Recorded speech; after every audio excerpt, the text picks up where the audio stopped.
我爸是全网人人称赞的活菩萨，一口气资助了8个贫困生读大学，而我作为他的亲儿子，他却让我去申请助学贷款，顿顿吃好。我供你到大学，已经尽到责任了。闻言我冷笑一声，你上周刚给陈叔家儿子交了8000块学费，还送了台新电脑，怎么不说没钱？我妈走了5年，你1个月工资6000，养8个贫困大学生，那我怎么活？下学期的学费7000，我上哪儿弄这7000块钱？我爸听完恼羞成怒，挣大钱，你现在怎么变得这么计较？下学期的学费自己想办法吧。我握着屏幕按下去的手机，无言以对。室友王浩爬下来，从抽屉里拿出一盒饼干递给我。钱哥，又是你爸，先垫垫，要不你跟辅导员说说。我扯开饼干包装，说什么？说我爸把钱都捐了，不给我交学费，至少申请个困难补助。手机又响了，这次是我姑。小钱，你爸刚给我打电话了，他说你跟他要钱，态度不好。你爸也不容易，那些贫困生。我打断他，姑姑，我爸1个月工资6000，对吧？他资助了8个学生，每个人1年最少给5000，这就是4万。他自己不吃不喝啊。我大一开学，他给我1500块钱，说是1个月生活费。结果呢，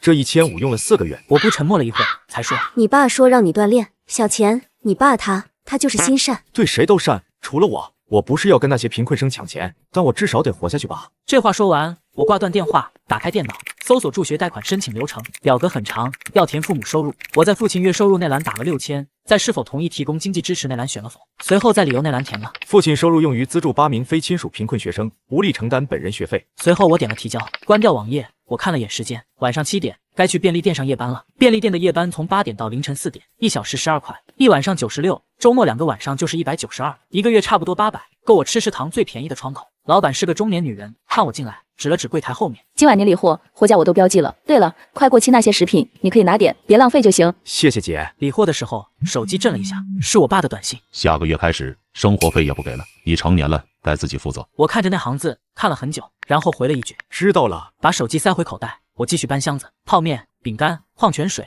一箱箱从仓库搬到货架，汗水顺着。凌晨2点，店里没人，我坐在收银台后面，从书包里掏出高数作业，一道题还没写完，门开了，我没抬头。欢迎光临，挣大钱。闻言我抬起头，愣住了。我爸站在门口，穿着那件他只有重要场合才穿的夹克，他身后跟着一个女人，手里拿着相机，脖子上挂着记者证。这位是市晚报的刘记者，我们报社想做一期关于长期资助贫困学生的爱心人士专题。我想着你是我儿子，最能证明我的教育理念。刘记者举起相机，同学，我们可以采访你几个问题吗？关于你父亲对你的教育方式。我爸走上前，压低声音，好好说，别给我丢人。那边刘记者已经打开录音笔。同学，听说你父亲一直用挫折教育培养你，能具体说说吗？见状我笑了，行啊，那就好好说说呗。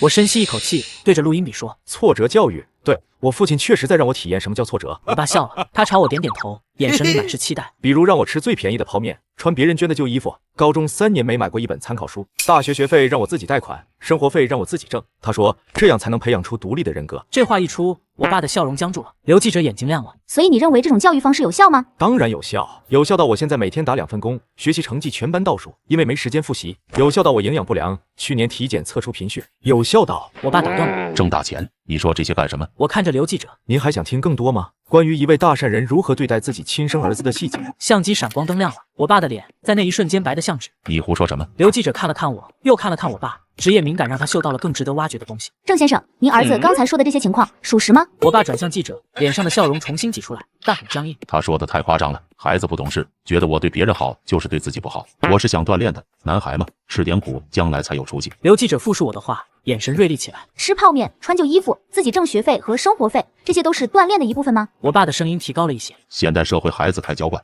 你看那些我资助的孩子，哪个不是穷苦出身？人家能吃苦，我儿子凭什么不能？我弯腰从收银台下面拿出我的书包，我爸警惕地问：你干什么？我没说话，从书包里掏出饭盒，塑料的，边角磕破了，用透明胶缠着，打开，里面是半个干硬的馒头，还有一小包榨菜。这是我今天的晚饭，便利店老板好心给我留了点快过期的面包，我当早饭吃了。午饭是食堂最便宜的素菜，2块5，晚饭就这个。刘记者的相机又举起来了，我又从书包侧袋里掏出一双鞋，球鞋，帆布的，左边鞋底和鞋帮已经裂开一道口子，我用黑线粗糙的缝过，针脚歪歪扭扭。这鞋我穿了2年，鞋底快磨平了，下雨天进水，上体育课跑步差点摔跤。我爸伸手就去挡，我少给你买鞋了吗？你去年不是有一双新的？那双你买小了。我说码数不对，你说穿就松了，结果磨了3个水泡。后来我给隔壁寝室的人了，他脚小。刘记者的录音笔凑得更近了。郑先生，您对儿子和您资助的贫困生似乎确实采取了不同的标准。我爸几乎是吼出来的。那不一样，我资助那些孩子，他们是真困难，家里父母残疾，或者单亲，或者偏远山区，挣大钱他有什么？他有我这个父亲，他有学上，他还不知足。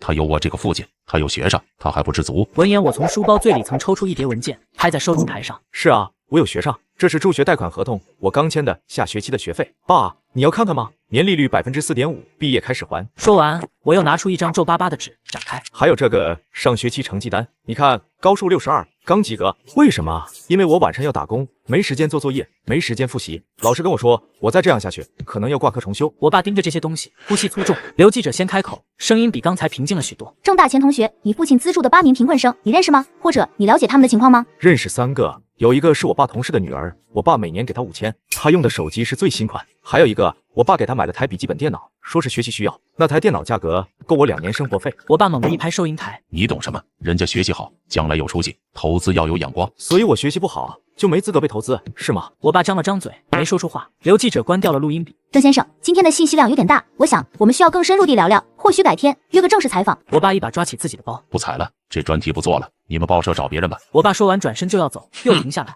指着我。挣大钱，你等着，回家再跟你算账。他摔门出去，玻璃门震得嗡嗡响。刘记者没立刻走，他看了看我，又看了看收银台上那些东西：破饭盒、烂球鞋、贷款合同。这些东西我能拍张照吗？我同意后，相机快门响了几声，拍完，他递给我一张名片。如果你需要帮助或者想说什么，可以联系我。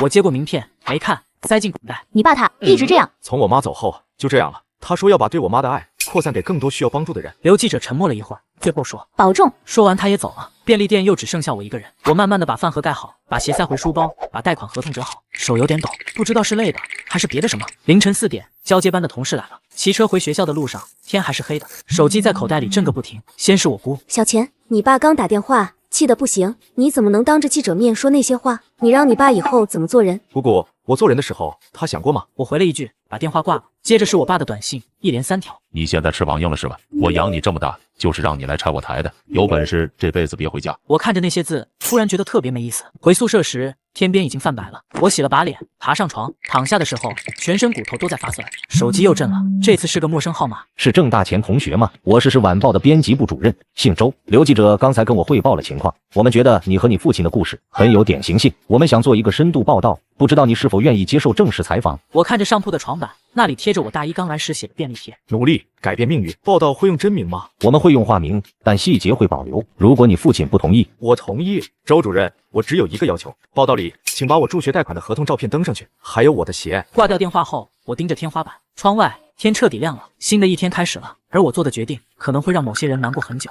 报道是周5出来的，我早上6点起床，准备去图书馆占座。路过宿舍楼下的报亭时，看到最新一期《市晚报》头版下方的标题：大善人的阴影，父亲资助8名贫困生，亲儿子却靠助学贷款和泡面度日。我买了份报纸，照片印得很清楚，我那双缝过的破球鞋，那个缠着胶带的饭盒，还有助学贷款合同上我的签名。我的脸打了马赛克，但认识我的人应该能认出来。文章用了化名，但细节全在。记者刘明写得很克制，只是客观陈述事实。郑建国，某国企职工，连续6年资助8名贫困大学生，其子郑大钱，大2学生，靠助学贷款支付学费，靠打工维持生活，营养不良，成绩下滑。我坐在图书馆角落，把文章看完，手机开始震动。第一个打来的是我姑，声音带着哭腔：“小钱，报纸上那文章是你让登的，你疯了吗？你爸看到报纸，气得把家里茶杯都摔了。现在亲戚朋友全打电话来问，你让你爸以后怎么见人？”我压低了声音：“我爸见不见人跟我有什么关系？他是你爸，他把我当儿子了吗？他给那些学生买电脑的时候，想过我需要一台电脑写作业吗？他给人交学费的时候，想过我家顿饭在哪儿吗？可你这样一闹，那些被你爸资助的学生怎么办？人家会不会觉得难堪？”闻言我愣住了。不过你打电话来，不是担心我，是担心那些学生会难堪。电话那头沉默了，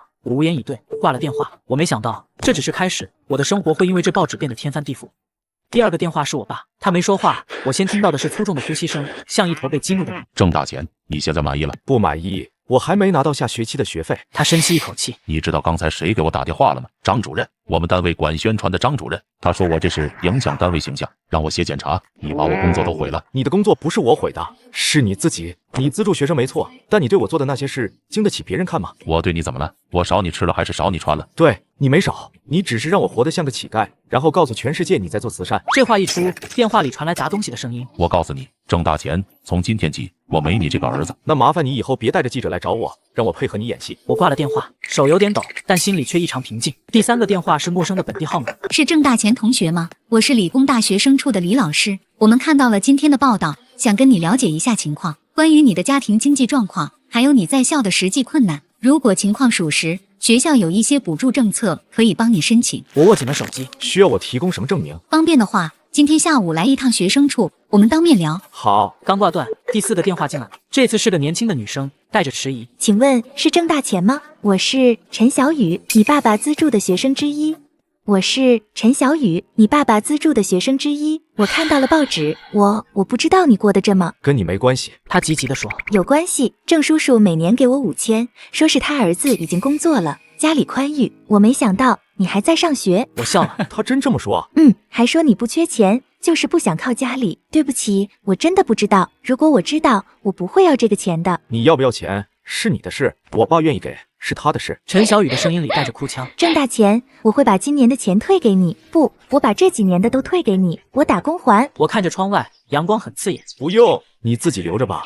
我爸要当善人，你别拆他台。我自己的事自己解决。挂掉陈小雨的电话后，手机终于安静了。我打开电脑，登录学校论坛，果然已经有人转发了报道链接。帖子标题是：看了今天晚报吗？咱们学校好像有个大善人的儿子在挨饿。底下跟帖已经几百条。我的天，这爸是亲的吗？资助8个外人，自己儿子吃泡面，这是什么操作？我是他同班同学，确实，他每天打2份工，上课老打瞌睡。我关掉网页。下午2点，我去了学生处。李老师40多岁，戴着眼镜，看到我进来，示意我坐下。李老师推过来一份表格。他开门见山：郑大钱同学，报道我们核实过了，基本属实，你父亲确实是我们学校几类贫困生的资助人。这件事我们之前知道，但我们不知道的是你的处境。学校有一些紧急补助，可以帮你解决下学期的学费和基本生活费，但需要你父亲的单位出具一些证明。我看着李老师，他不会开的。他会觉得我在逼他，在毁他名声。他觉得我应该在记者面前说，我爸对我严格要求是为了我好。那些贫困生更需要帮助，我作为他的儿子，应该理解和支持。李老师闻言沉默了。李老师，我不要补助，我就想问，学校能不能让我多打1份工，图书馆或者实验室助理什么的，时间固定点，工资低点也行。我现在要打3份工，分别是便利店夜班、餐厅中午洗碗、周末发传单，时间太碎，我没法学习。再这样下去，我真要挂科了。李老师看着我，眼神复杂。我给你安排图书馆的勤工助学岗位，1周20小时，1小时15块。另外，食堂有个窗口招帮厨，包2顿饭，你去试试。走出学生处，阳光晃得人睁不开眼，口袋里的手机还在震动，但我不想再接了。我走回宿舍，路上遇到几个同学，他们看我的眼神有点奇怪，欲言又止。我没打招呼，径直上楼，推开宿舍门，王浩正对着电脑，看到我进来，转身说：钱哥，你看班级群了吗？辅导员发通知说，鉴于近期某媒体报道涉及我校学生，提醒大家理性看待，不传播不实信息。这说的就是你吧？我打开手机，班级群里果然有条全体成员的通知，底下没人回复，一片死寂。大家都不敢说话，但私底下都在聊。钱哥，你这次真的闹大了。我爬上床，躺下，手机在枕边震动，屏幕亮着，显示又一个陌生来电。我没接。报道登出来的第1天，我接了13个电话，收到了20多条短信。图书馆的勤工助学岗位下周才开始，但食堂帮厨的活第2天就能上工。早上5点半，天还没亮透，我就站在了食堂后厨。主管是个胖大叔，系着沾满油渍的围裙，上下打量我。李老师介绍的那个，以前干过厨房吗？洗过碗。闻言，胖大叔笑了。行，先跟着老张洗菜，包你2顿饭，早饭6点半，午饭11点，工钱1天40，日结，能干吗？老张是个50多岁的师傅，话不多，扔给我一件旧围裙和一个大塑料盆，盆里是成堆的菠菜，要一根根摘干净，烂叶子去掉，根剪掉。我蹲在角落的水池边开始干活，水很凉，手指很快冻得通红，后厨里蒸汽弥漫，油烟味呛人。6点半，早饭时间，员工餐是馒头、稀饭和咸菜，我领了一份，蹲在厨房门口吃。馒头是热的，稀饭很稠，咸菜有点咸，但管够。胖大叔端着碗蹲在我旁边。你就是晚报上的孩子吧？我筷子顿了一下。您看了？他咬了口馒头。看了，你爸真不是东西。闻言我愣住了，我没想到他会这么直接。我也有个儿子，跟你差不多大，我省吃俭用供他读书，自己穿10块钱的拖鞋都舍不得换。当爹的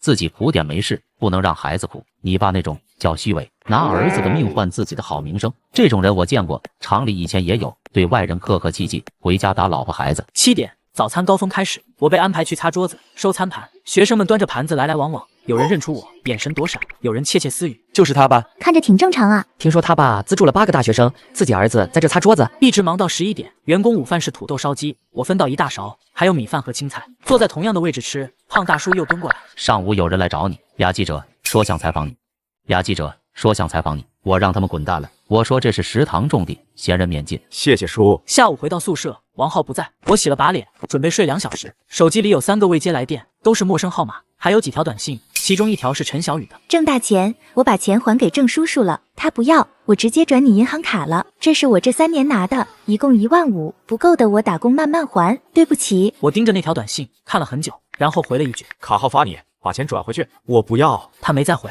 突然手机又响了，是我爷爷。小钱啊，报纸我让你姑姑念给我听了。闻言，我心里一紧。你做的对，你爸这个人一辈子好面子，你妈走后，他就像变了个人，非要当什么大善人，说这样才对得起你妈。我说他不听，你听我说，你爸的钱是他自己挣的，他爱怎么花怎么花，但他不该这么对你，你是他儿子，不是他做慈善的工具。闻言，我鼻子有点酸，这是第一次有人真正关心我。爷爷支持你，但你爸毕竟是你爸，将来他老了病了，你不能真不管。小钱，爷爷问你，如果现在你爸跟你道歉，你会原谅他吗？我想了想，不会，因为他不会真心道歉，他只会觉得是我逼他，是我毁了他名声。他不是觉得自己错了，是觉得我让他丢脸了。爷爷沉默了很久。你说的对，你比你爸清醒。挂了电话后，我的心里像放下了一块大石头，异常平静。我知道暴风雨还在后面。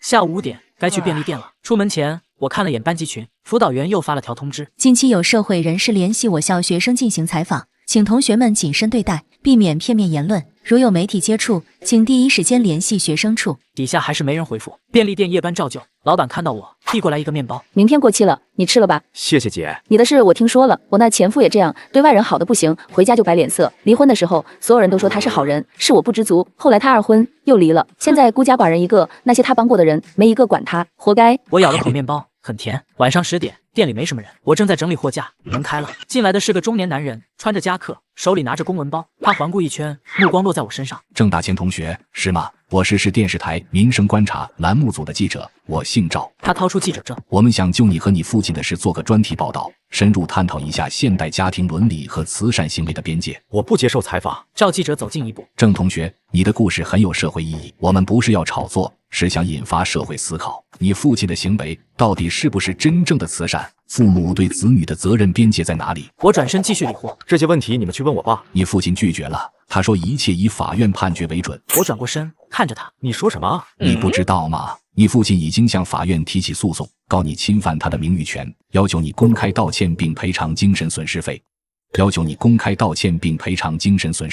记者从公文包里拿出一份文件复印件，这是诉状副本，你父亲委托律师今天下午提交的。我接过那张纸，白纸黑字，原告郑建国，被告郑大钱。诉讼请求：第一，判令被告在报纸上公开道歉；第二，判令被告赔偿原告精神损害抚慰金5万元；第三，判令被告承担本案诉讼费。我盯着那几行字看了很久，久到赵记者都有点不安。郑同学，我抬起头，把诉状副本还给他。谢谢您告诉我，还是不接受采访，我要打官司了。律师应该会让我保持沉默。赵记者还想说什么，但看我脸色，最后还是走了。我继续理货，一箱箱泡面搬上货架，动作机械，手机震了。是我爸的短信，只有一句话：收到法院传票了吗？我没回，把最后一箱泡面摆好。我走到收银台后面坐下，这场戏越来越有意思了。法院传票是3天后寄到学校的，辅导员亲自送到我宿舍，脸色凝重。郑大钱，这事闹大了，学校建议你请个律师，或者申请法律援助。我接过那个牛皮纸信封，谢谢老师。我把文书收好。老师，学校能帮我开个贫困证明吗？我请不起律师。辅导员答应后回办公室去处理了。王浩凑过来看传票，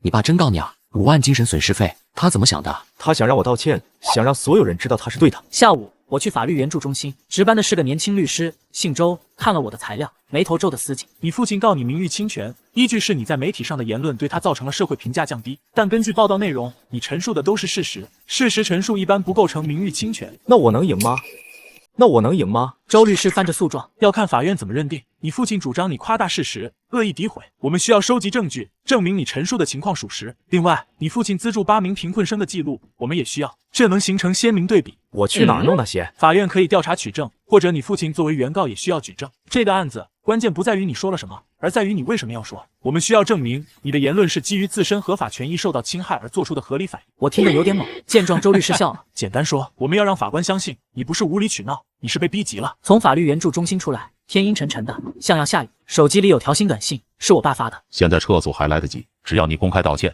说那些话是夸大其词，我们还是负责。我回了一句：法庭见。宿舍楼下有个人在等我，是个男生，看起来和我差不多大，手里拿着把黑伞。是郑大钱吗？我是刘洋，你父亲资助的学生之一，我想跟你谈谈。闻言，我打量他，他用的手机是最新款，手腕上戴着块运动手表，一看就不便宜。郑叔叔起诉你的事，我知道了。我觉得没必要闹到法庭上。你们毕竟是父子，所以我想调解一下。郑叔叔这些年帮了我很多，我感激他。但你毕竟是他儿子，你们闹成这样，我们这些被资助的人也难做。闻言我笑了，怎么难做？怕别人说你们拿的是我饿肚子的钱？刘洋脸色变了变，话不能这么说。郑叔叔愿意帮我们，是他的善心。你和他的矛盾是你们父子之间的事，现在不是了，现在是法律上的事。刘洋叹了口气，郑大钱，你何必呢？你道个歉，这事就过去了。郑叔叔说了，只要你道歉，他还会继续资助你完成学业。等一下，什么叫继续资助？我是他亲儿子，父子之间要叫资助吗？刘洋，我问你，你知道我爸一个月工资是6000左右吗？他资助8个学生，平均每人每年5000，这就是4万。他一年不吃不喝也才7万2，剩下的钱他还要生活，还要给你买电脑，给其他人交学费。你觉得他哪来的钱？他只能借钱。他为了维持大善人的形象，跟亲戚借，跟同事借。我姑告诉我，他欠了快10万了。刘洋的声音有点抖。你父亲借钱资助我们，不然呢？你真以为他是富翁？他只是个普通工人，月薪6000，死了老婆，有个上大学的儿子。他喃喃道：“我不知道，他从来没说过。”他当然不会说，说了还怎么当大善人？这话说完，我转身要上楼，刘洋叫住了我：“郑大钱，开庭的时候如果需要证人，我可以作证，证明郑叔叔确实资助了我们，而且金额不小。虽然这可能会让他难堪，但你说的对，我们不能装作不知道这钱是怎么来的。”我没说话，点了点头。看来我已经拉拢了不少人站在我这边，这让我越来越期待开庭那天了。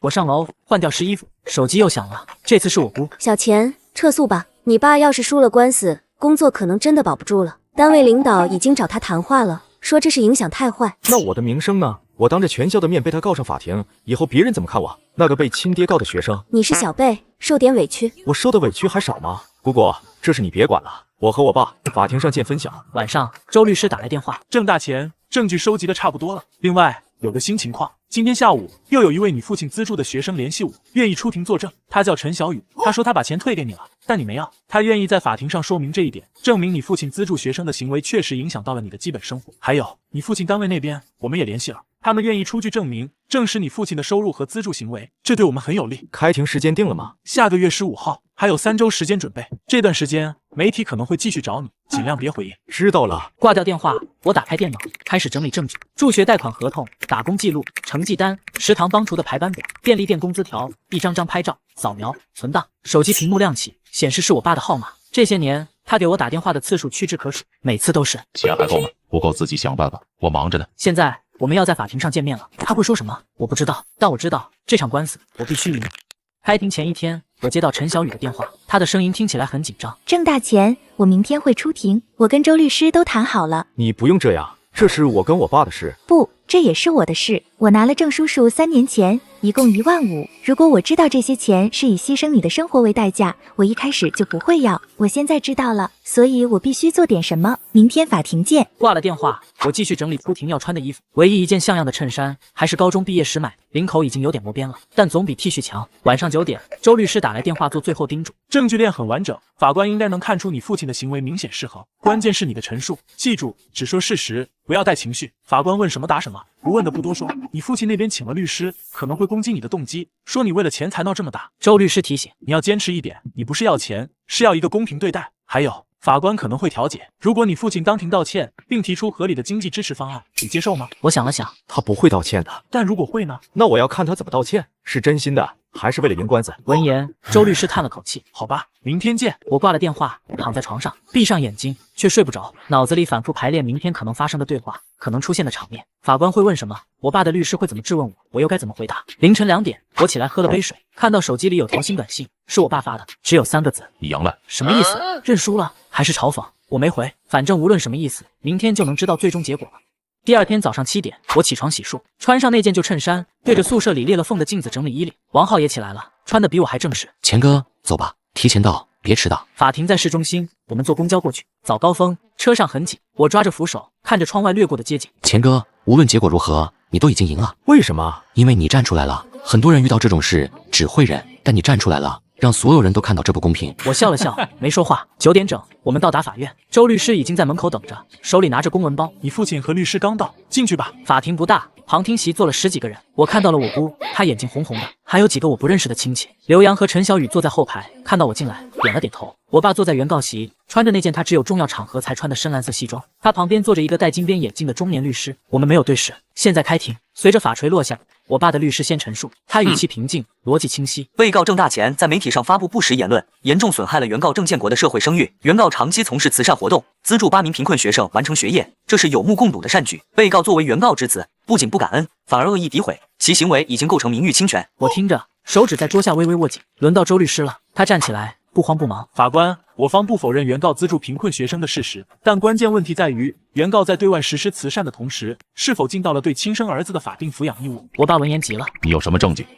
你有什么证据？周律师闻言从包里拿出证据，请看第一组证据，被告郑大钱的助学贷款合同，这表明原告未支付被告大学期间的学费。第二组证据，被告的打工记录和消费记录，过去1年，被告同时打3份工，月均收入不足800元，月均饮食消费低于15元，而原告月收入6000元，完全有能力承担被告的基本生活费用。第三组证据，原告资助8名贫困生的转账记录，过去3年，原告累计资助金额超过12万元，其中为学生购买电子设备、支付额外学费等支出高达5万元。法官翻阅着证据，表情凝重。我方并非否定慈善的价值，但任何慈善行为都不应以牺牲家庭成员的基本权益为代价。原告的行为已经超出了合理范围，构成了对被告的忽视和伤害。我爸的律师立刻反驳，原告对被告的挫折教育是出于培养其独立能力的考虑，并非忽视，且被告已成年，原告并无继续抚养的法定义务。但原告仍在对8名成年贫困生进行资助。如果原告认为被告已成年应独立，为何对其他成年学生持续资助？这明显存在双重标准。法庭上一片安静，法官看向我爸，原告，请陈述你的观点。我爸站起来，深吸一口气。法官，我资助那些学生是因为他们真的困难，他们有的父母残疾，有的住在山区，不上学就没有出路。我儿子不一样，他有手有脚，身体健康，完全可以靠自己。所以你认为你儿子不如那些学生需要帮助？这话让我爸有些慌乱。我不是这个意思，我是说那些学生更需要帮助。那你儿子就不需要帮助吗？那你儿子就不需要帮助吗？他需要学会独立，通过让他吃泡面、穿破鞋、打3份工的方式吗？我爸突然提高声音，现在的孩子太娇气，我想他这么大的时候，什么苦没吃过，他不就是打工，吃点苦吗？这就受不了了，还闹到媒体上，闹到法庭上。法官的语气依然平静，但问题很尖锐。所以你认为你儿子的行为是娇气？我爸斩钉截铁，他就是不满我把钱给了别人，觉得那些钱应该是他的，这是自私。原告，你儿子要求你支付学费和生活费了吗？我爸被这话问得说不出话来。根据证据，他没有，他申请了助学贷款，自己打工挣钱。他只是在媒体上陈述了事实，你资助了8名贫困生，却没有给他基本的经济支持。我爸的脸涨红了，这是两码事。法官没再追问，转向我。被告，请陈述你的观点。我站起来，手有点抖，但声音还算稳。法官，我今天站在这里不是要钱，我只是想让我父亲明白，他对外人的慷慨不应该建立在对我的忽视上。我从未反对他做慈善，但我反对他用这种方式。他可以在帮助别人的同时，也给我一点基本的支持，而不是让我在同学面前抬不起头，让我每天为下一顿饭发愁。我深吸一口气，整个法庭的人都看着我。还有最后一句，爸，如果你今天在法庭上承认你这些年对我确实不公平，我会撤诉。我不要你道歉，不要你赔偿，我只要你承认。我爸坐在那里，脸色铁青，他的律师在他耳边低声说着什么。我爸终于抬起头，看着我，一字一句地说：“我没错，我是在教你做人。我没错，我是在教你做人。”我点了点头，坐下。法官敲了敲法锤，现在进入质证环节。陈小雨被传唤作证，他走上证人席，手在抖，但声音清晰。我叫陈小雨，是原告郑建国资助的学生之一。过去3年，郑叔叔每年给我5000元，一共15000元。周律师照例询问：“你知道这些钱的来源吗？”以前不知道，郑叔叔说这是他儿子已经工作了，家里宽裕，但看了报道我才知道，他儿子还在上大学，而且过得很艰难。你知道这些情况后做了什么？我联系了郑大钱，想把钱还给他，他拒绝了。所以今天我出庭，想告诉法庭，郑叔叔的资助行为确实影响了他儿子的生活。如果我知道，我不会接受这些钱。我爸的律师立刻站起来，证人，你接受资助时，是否签署过任何文件表明这些钱来自原告儿子的生活费用？没有。那你如何证明原告的资助行为直接损害了被告的利益？陈小雨语塞，周律师马上反驳道：“反对，证人的证言旨在说明原告存在双重标准，而非证明直接损害。反对有效，证人可以继续。”陈小雨之后是刘洋，他的证言更直接。郑叔叔给我买过一台笔记本电脑，价值6500元。他说这是学习需要，但据我所知，郑大钱同学至今没有自己的电脑，写作业都要去机房。我爸的律师质问：“这能说明什么？说明郑叔叔对资助对象和对自己儿子的标准完全不同。这不是慈善，这是偏心；这不是慈善，这是偏心，反对，这是主观臆断。反对有效，证人请只陈述事实。质证环节持续了2个小时，我姑也被传唤作证，她哭着说了我爸借钱资助学生的事。他欠了12万了，我们劝他，他不听，他说这是做好事，有功德。可他儿子在挨饿啊！我爸坐在那里，脸色越来越白。中午休庭，我和周律师在走廊里讨论下午的辩护策略。形势对我们有利，下午我会重点强调法律义务和道德责任的平衡问题。我点点头，去洗手间洗了把脸。出来时，在走廊尽头看到了我爸，他一个人站在那里看着窗外。我犹豫了一下，还是走了过去。他看着我，神色很疲惫。你现在满意了，让所有人都知道我是什么样的人。我没有想让别人知道，是你带着记者来找我，是你起诉我，这一切都是你选的。他压低了声音，但充满愤怒。我是你爸，你就不能给我留点面子？你给我留过面子吗？你让我穿着破鞋去上学，让我在同学面前抬不起头的时候，想过我的面子吗？他张了张嘴，没说出话。下午开庭前，你还可以撤诉，我们私下解决。不可能，我没错，为什么要撤诉？那就算了。说完，我转身要走，却没想到他叫住了我。挣大钱，就算我输了官司，我也不会给你1分钱。我停住脚步，但没有回头。我从来没想要你的钱，我只想要你承认你错了。我从来没想要你的钱，我只想要你承认你错了。我不管你到底想干什么，我没错。这话一出，我就知道再没什么好说。我走回法庭，下午的庭审，双方律师进行了激烈辩论。法官最后宣布休庭，择日宣判。走出法庭时，记者们围了上来，周律师护着我，无可奉告。我爸那边也被围住了。我听到有记者问：“郑先生，您儿子要求您道歉，您会道歉吗？”我爸的声音穿过人群传来：“我没错，我做慈善，我没有错。”我钻进周律师的车，离开了法院。周律师看了我一眼，判决应该2周内下来。根据今天的情况，我们胜诉的可能性很大，但你要有心理准备，就算赢了，你和你父亲的关系已经结束了。判决书是10天后下来的，我赢了。法院认定我父亲在长期资助多名贫困学生的同时，未能给予已成年的儿子必要且合理的帮助，且在媒体上宣扬所谓的挫折教育，客观上对我的生活和学业造成了实质影响。我在媒体上的陈述基本属实，不构成名誉侵权，驳回原告郑建国的全部诉讼请求，案件受理费由原告承担。周律师把判决书复印件递给我时，拍了拍我的肩膀，可以松口气了。我翻开那几页纸，看着最后那几行字，没有想象中的激动，只觉得累。你父亲可能还会上诉，但2审改判的可能性很小。随他吧。判决结果当天下午就传开了，班级群里有人转发了新闻链接，标题是“慈善父亲败诉，法院认定其对儿子未尽合理义务”。底下终于有人说话了：“公道自在人心。”这爸真离谱，还好法律是公正的。辅导员私聊我：“郑大钱，判决下来了，你以后有什么打算？”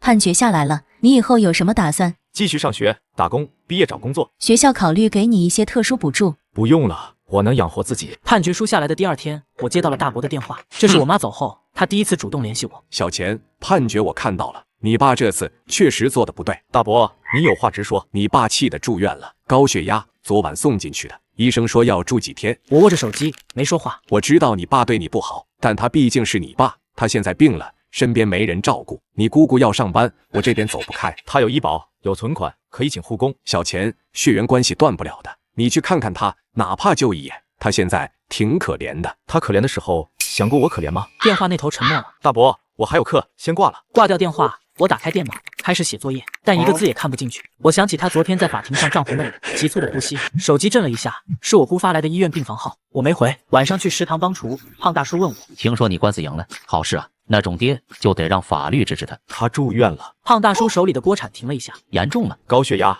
应该不严重。那你想去看吗？不想，不想就别去。但你要想清楚，以后会不会后悔？那天晚上我失眠了，凌晨3点，我爬起来，穿上外套，出了宿舍。医院离学校不远，步行20分钟。深夜的街道空无一人，只有路灯亮着。我走到住院部门口，停住了，站了10分钟，我还是转身走了。第2天早上，我姑又打来电话：“小钱，你昨晚来医院了？护士说凌晨有人站在住院部门口好久，描述的样子像你。你爸他醒了，但不愿意说话。你要是担心，就进来看看吧。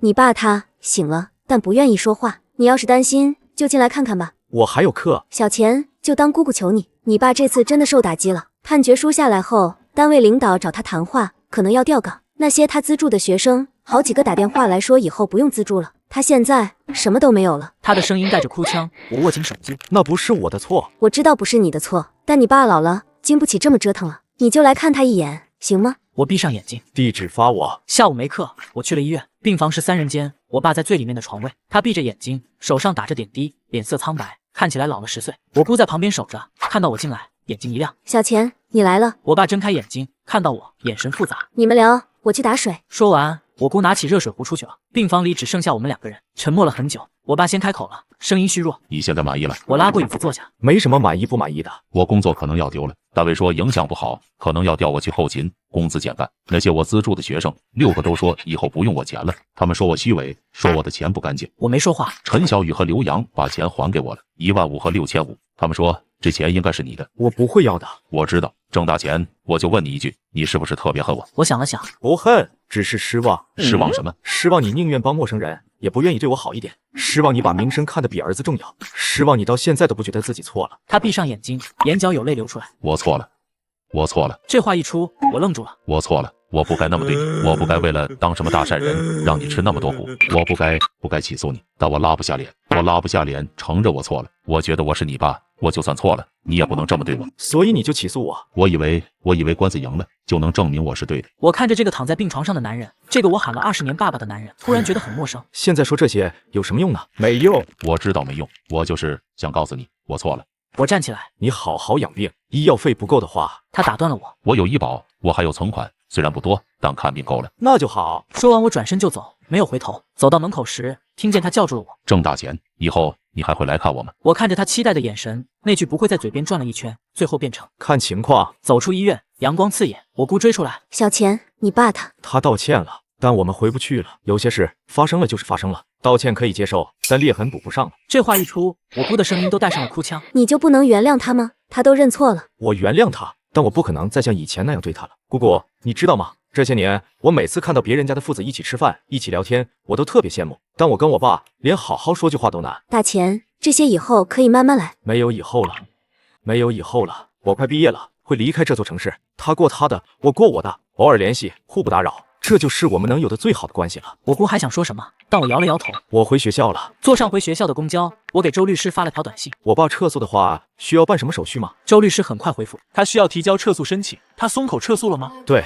他跟我道歉了。好，我联系他律师。3天后，我爸正式撤诉。又过了1周，他出院了，我们没再见面。我继续我的生活，上课、打工、写论文。食堂帮厨的活我干得越来越顺手。胖大叔说我快出师了。图书馆的勤工助学岗位让我有了固定收入，虽然不多，但足够我安心学习。成绩慢慢提上来了。上学期期末，我拿了3等奖学金。陈小雨偶尔会给我发消息，说他的近况。他找了份家教，正在攒钱，说要把那1年5000都还给我爸。刘洋考上了研究生，给我发了录取通知书的照片。钱哥，等我毕业工作了，会把电脑钱还给你。至于我爸，我听我姑说，他调去了后勤部门，工资少了，但清闲。那些欠亲戚的钱，他在慢慢还。他不再资助任何学生了。我的生活终于回到了正常的轨道，没有突然出现的记者，没有要应付的亲戚，没有要打的官司，只有我自己。大4开学前的暑假，我在一家公司实习，工资不高，但包午餐，能学东西。带我的主管姓赵，30多岁，说话很直接。有天加班后，他递给我一杯咖啡。郑大钱，你那个报道我看过，你爸那种人我见过，我舅舅就是对外人慷慨的不行，自己家人抠的要死，后来中风了。那些他帮过的人没一个来看他，最后还是我们这些不懂感恩的亲戚凑钱请的护工。他现在呢？死了3年了。葬礼上来了几个他资助过的学生，送了花圈，站了10分钟就走了，挺讽刺的。我没说话，他拍拍我的肩膀。所以啊，你做的对，有些人你不撕破脸，他永远觉得你好欺负。实习结束那天，赵主管给我写了封推荐信，毕业想来随时联系。9月大4正式开始，课程少了，大家都在忙2件事，考研或者找工作。我选了找工作，我需要钱，需要尽快独立。10月份校园招聘开始，我投了10几份简历，收到5家公司的面试通知，我最终选了护士的工作。签约那天，我给爷爷打了个电话，小钱要去上海了，大城市好，机会多，你爸知道吗？还没告诉他。告诉他一声吧，他嘴上不说，其实挺关心你的。我想了想，还是没拒绝爷爷。好，我知道了，我一会儿告诉他。晚上，我给我爸发了条短信，我签了上海的工作，毕业后过去。他很快回复，什么公司，做什么的？我把公司名字和职位发过去，过了10分钟，他回，不错，租房贵，注意安全。知道了。对话到此为止。1月份论文初稿完成，我熬了3个通宵，终于赶在截止日期前交给导师。春节我没回家，借口论文要修改，留在学校。年30晚上，我爸又打来电话，护士那边房子找好了吗？还没，等毕业过去再找。然后他顿了顿，钱够吗？租房要押1付3，得准备不少。其实不够，我算了算，工资7000，租房至少3000，剩下4000在护士只够基本生活。但我没说，我一时间没说话，我爸又嗫嚅的开口了，不够的话，我这还有点。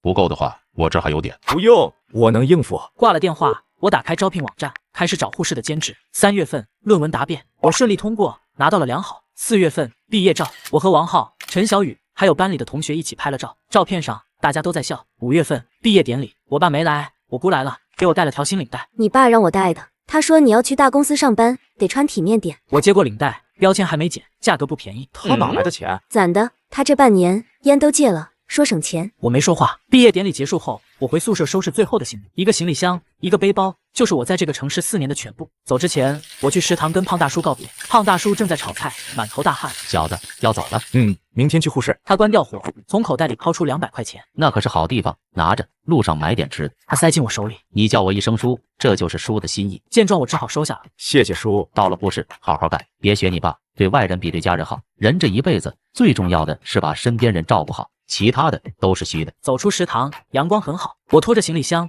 走到校门口，回头看了一眼。4年前，我拖着同样的行李箱走进来，口袋里只有1500块钱，心里满是对未来的惶恐。现在我拖着行李箱离开，口袋里有一张去护士的车票，心里依然有惶恐，但更多是坚定。手机响了，是我爸。小钱走了吗？路上注意安全，到了给我发个消息。挂掉电话，我拦了辆出租车。师傅，火车站。车子启动，学校的大门在车窗外渐行渐远。再见了，我的大学，我的过去，新生活要开始了。